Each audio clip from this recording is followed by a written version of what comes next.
My name is Norge Borio, and I'm a residential sales and leasing agent.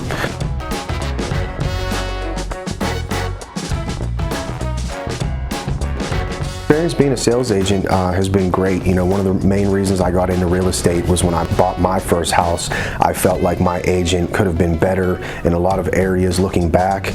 So that was one of the main reasons I got into the business, was to really focus on helping first-time home buyers that know absolutely nothing about the process get into a home and just make the whole experience feel less daunting.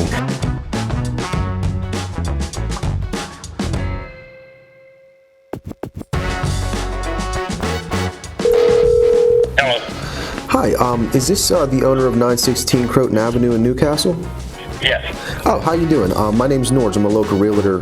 Just happened to come across the property this morning and seen that it expired on the 20th, and was just curious if you still had plans to get it sold this year. You know, when you're new in the business and you don't have much cash to work with, the best thing you can do is just pick up the phone and call people. When I call expireds, like my strategy when I call expireds, I kind of do like a little vetting process before I actually make the phone call. Like, I look at the listing, I look through the pictures, I see if it was withdrawn off the market at one point in time. So then when I make the phone call, I feel a little more confident in like knowing kind of like the basic situation, whether or not the actual seller pulled it off the market. You know, if I know that, then I'm going to ask a different set of questions if it just expired and they never pulled it off the market. In general, when I set up a showing, usually it's a listed property on the MLS, so I'll reach out to the listing agent.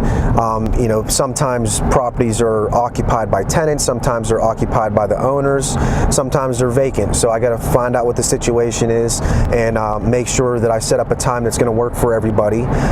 For this particular showing, this one was actually that we're going to now is a for sale by owner, so there was no listing agent involved in this one, and I actually had to directly contact the owner to set up this showing.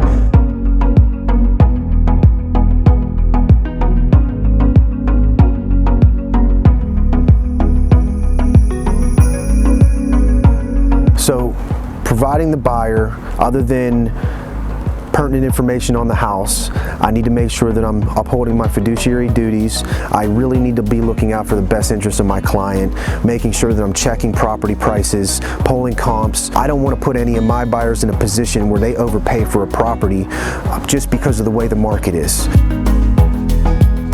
You have to keep putting yourself in uncomfortable situations, and that's what I've learned.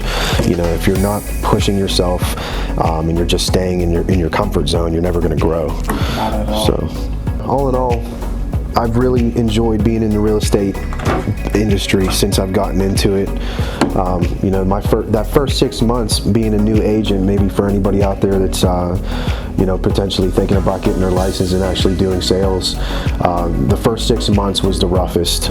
Just learning all the contracts and everything, just understanding how things work, how to structure deals. That was like the biggest thing for me, was just learning all that. After that, then it was just about just going out and being yourself.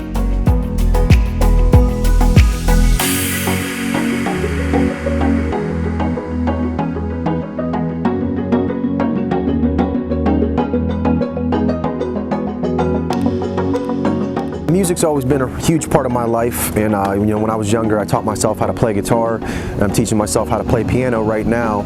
I like to get creative, especially when I'm selling homes, working with buyers, working with sellers, and the different ways that I can approach things and the different techniques that I have to find buyers' homes in a tough market.